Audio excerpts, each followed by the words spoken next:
Merci à Sarah Cissé pour la grande édition du soir. Dernière partie de Soir d'Info. Nous recevons professeur Ousmane Sène. Il est le directeur du Centre de recherche ouest-africain, communément appelé WARC. Professeur, bonsoir. Bonsoir, madame. Alors, professeur, le compte à rebours a démarré par rapport aux élections présidentielles de 2024. Mais tout d'abord, j'aimerais vous demander votre appréciation sur le renoncement du président de la République quant à sa candidature. Je crois que ça a été une décision salutaire. Et peut-être qu'il a annoncé ça en disant, après mûre et longue réflexion. Quand vous êtes président, vous vous engagez dans une mûre et longue réflexion. C'est, on l'imagine, pour prendre la décision que vous estimez être la meilleure pour votre pays, votre nation. Je crois que cela a été fait. Si vous me permettez de revenir sur certains commentaires qu'on a eus, certains ont dit qu'il était contraint par ce qui s'est passé récemment dans les rues, il était contraint par l'actualité politique au Sénégal. On parle de pression. Oui, mais même je dis, même s'il était contraint par ces facteurs-là, oui, je crois qu'on devrait lui tirer le chapeau. Parce que ça aurait pu être, si vous voulez, vous tirez, je tire et je ne lâcherai pas. Et à partir de ce moment, ce n'aurait pas été pour le bien du peuple.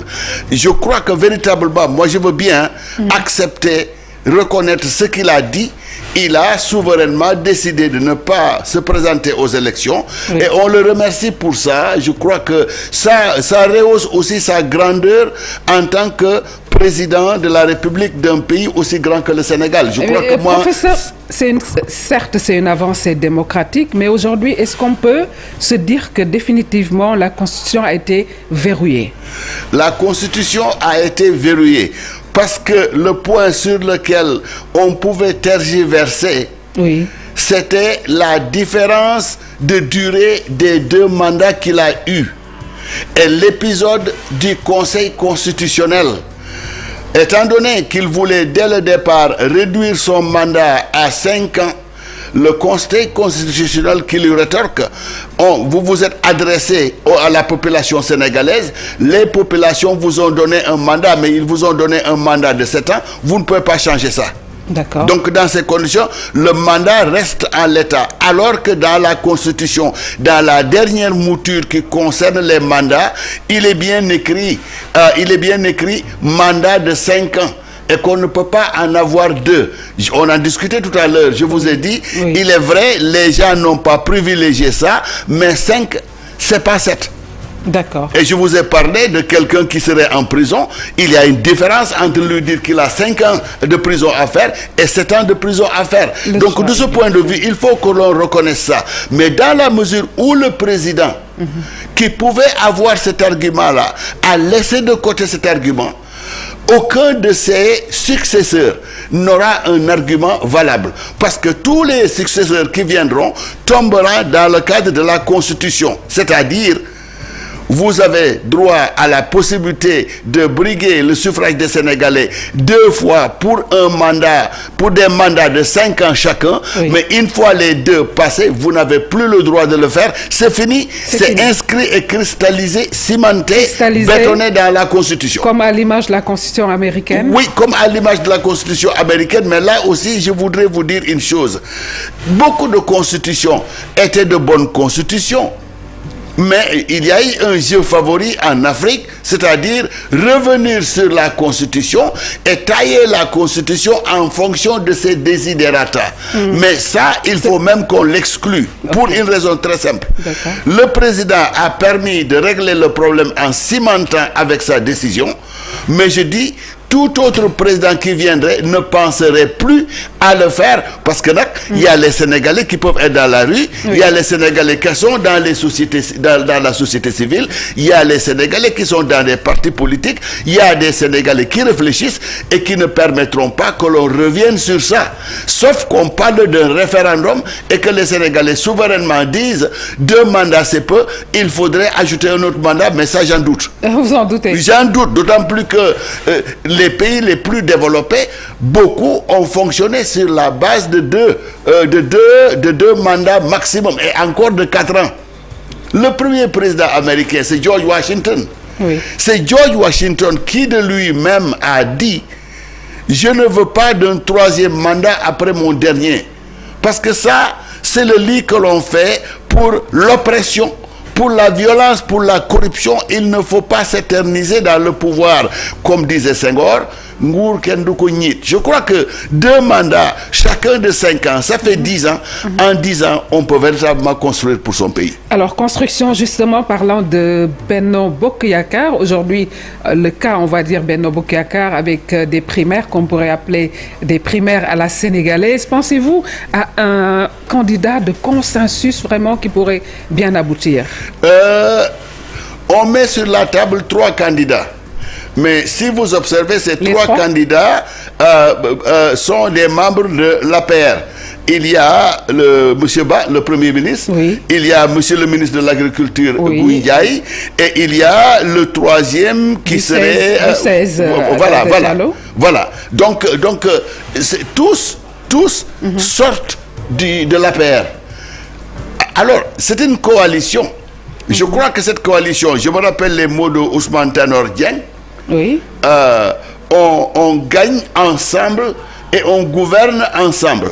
Je crois que ce qui a permis à cette coalition d'avoir cette longévité extraordinaire, parce que je le rappelais l'autre jour, les pays à coalition, Israël et Italie et d'autres pays, souvent ces coalitions, au bout de certains mois ou au bout de quelques années, sautent. Mais Benno Bokk Yakaar est là depuis longtemps, depuis beaucoup de temps, pour une coalition. Alors, est-ce que les gens vont accepter que l'on mette sur la table un candidat qui viendrait de l'APR, encore que dans les autres partis les plus significatifs, je ne vois pas un candidat émerger. En tout cas, il y a des gens que l'on connaît, mais il y a des gens que l'on ne connaît pas. Ils peuvent, tel un prestidigitateur, nous sortir un candidat miracle quelque part que l'on ne connaissait pas. C'est possible. Mais professeur, le président de la République ne devrait-il pas avoir l'état d'âme et de choisir le profil adéquat, idéal, pour justement porter le plan Sénégal émergent? Oui, je crois que l'idéal devrait être de pouvoir, si vous voulez, avoir un candidat qui est au fait du plan Sénégal émergent et de pouvoir peut-être, si vous voulez, continuer le travail que le président Sall a commencé, qui est un travail quand même assez de qualité et il y a assez de résultats, il me semble. Et je crois que là, voilà, maintenant qu'il n'est plus président, on peut au moins le lui reconnaître. Il a quand même travaillé pour ce pays. Alors, il faudrait que la personne soit quelqu'un qui soit suffisamment proche du plan Sénégal émergent et qui soit aussi proche de la philosophie du président Sall pour pouvoir faire les choses dans le sens qui est le sens qu'il voulait continuer. On n'a pas dit un béni oui du président. C'est pas ça qu'on a dit. Un président est un président. Et en tant que président, il ne doit dépendre de personne. Mais il peut se faire conseiller après tout. Il doit avoir sa propre personnalité. Mais il doit avoir sa propre personnalité et sa propre... il peut épouser la même vision puisqu'ils ont créé la vision ensemble. Mais je rappelle que le président Sall est quelqu'un qui respecte ses prédécesseurs.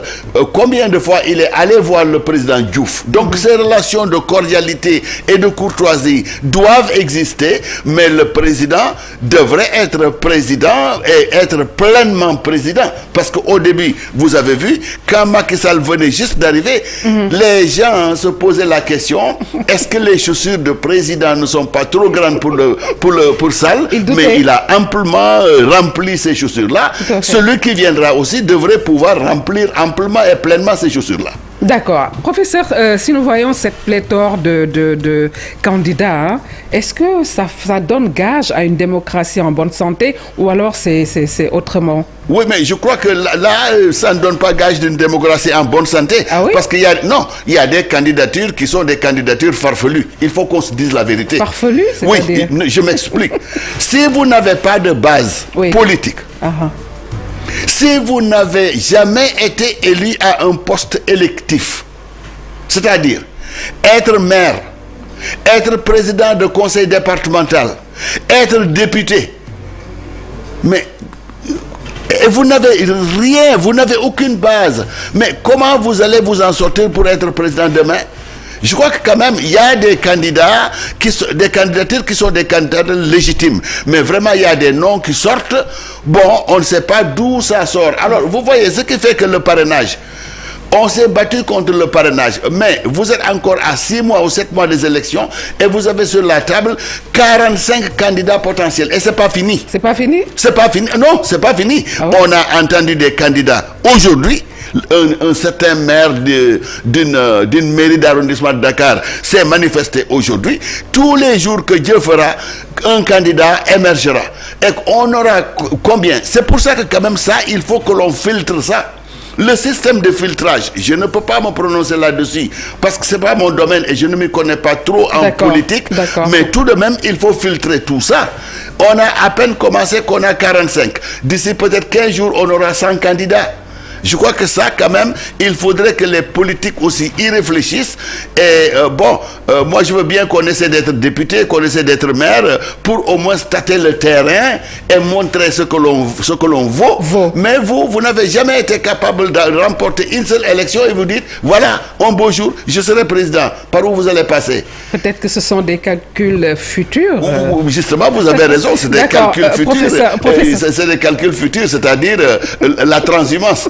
Hein? Et je le rappelais souvent, la transhumance, ce n'est pas tout le temps dans le sens de quitter là où on est pour aller avec le parti qui est au pouvoir. Vous pouvez aussi faire la transhumance en vous alliant avec quelqu'un dont vous êtes sûr qu'il aura quelque chose. Les élections législatives l'ont prouvé. Les gens, certains, ne sont pas nécessairement partis avec Benno Bokk Yakaar, mais ils sont partis avec Abdoulaye Wade. Le calcul était très simple. Si je vais avec Gorgui, s'il a des places de député, il m'en donnera une. C'est la transhumance aussi. Professeur Ousmane Sonko, le leader du PASTEF, sera ou semblerait être investi ce dimanche. Quelle lecture faites-vous de cette tension politique ambiante? Oui, espérons que cette tension-là ne va pas se déverser dans la rue et qu'on revive ce qu'on a malheureusement vécu au mois de juin. Je crois que ça, vraiment, tous les acteurs politiques sénégalais devraient être conscients de ça. Nous, la population, on ne veut pas que l'on nous serve de cette façon. Si vous voulez nous servir, servez-nous, mais il ne faut pas que le sang coule. Solution politique ou juridique? Je crois qu'il peut y avoir une solution, mais elle ne peut pas être une solution juridique. Politique ou juridique? Juridique, ce serait que l'on revoie mon procès, mais vous n'avez pas assez de temps pour qu'on remette en place les choses et qu'on vous blanchisse. C'est impossible. Le temps est un marqueur ici qui est important. Mais la solution politique peut être envisagée. Il peut y avoir la logique suivante. Si on donne l'amnistie à Karim Wade, si on donne ça à Khalifa Sall, et si on est dans une logique d'apaisement, examinons le cas de Sonko et voyons s'il peut aussi bénéficier de l'amnistie.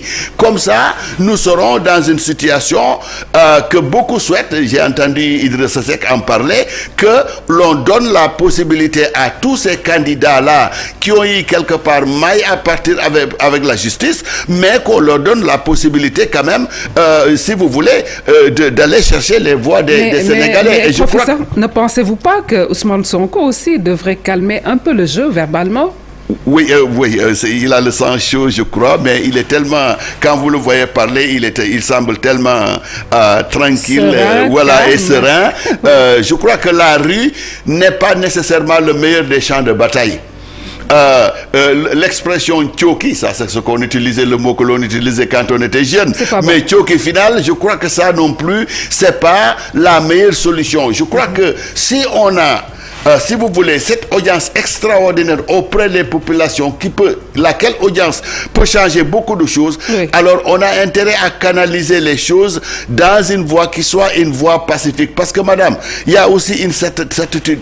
Si vous fragilisez les institutions sur lesquelles vous vous appuyez pour gouverner demain, mais quand vous serez élu, sur quelle institution vous allez vous appuyer, vous ne pouvez pas revenir pour nous dire, j'ai accusé les juges de corruption et de corrompus, mais oui, je les garde et je vais travailler avec eux. C'est un paradoxe. Question de bon sens, Je suis sûr qu'il va changer de stratégie, parce que plus le temps avance, plus il se rapproche de son objectif, et à partir de ce moment, lui et ses camarades sentiront que dans ce pays-là, la seule voie qui compte, c'est la voie de la conquête du pouvoir, mais en se rappelant ce que Abdoulaye Wade avait dit: je n'irai pas à la conquête du palais sur des cadavres.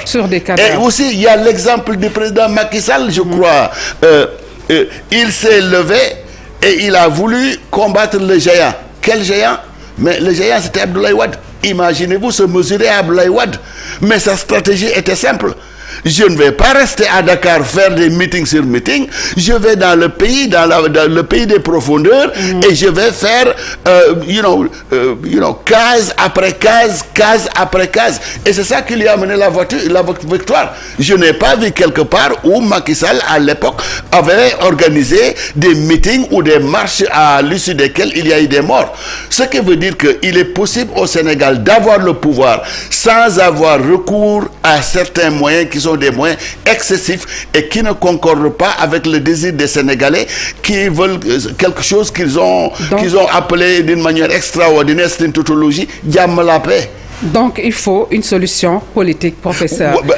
L'État du Sénégal a lancé un mandat d'arrêt international à l'avocat d'Ousmane Sonko, justement, Juan Branco, il se nomme, qui a voulu donc engager une procédure comment dirais-je, judiciaire par rapport en lançant une plainte à la Cour pénale internationale. Aujourd'hui, quelle lecture faites-vous de cette posture de l'avocat? D'abord, que la Cour pénale internationale qu'il évoquait, c'est absolument farfelu.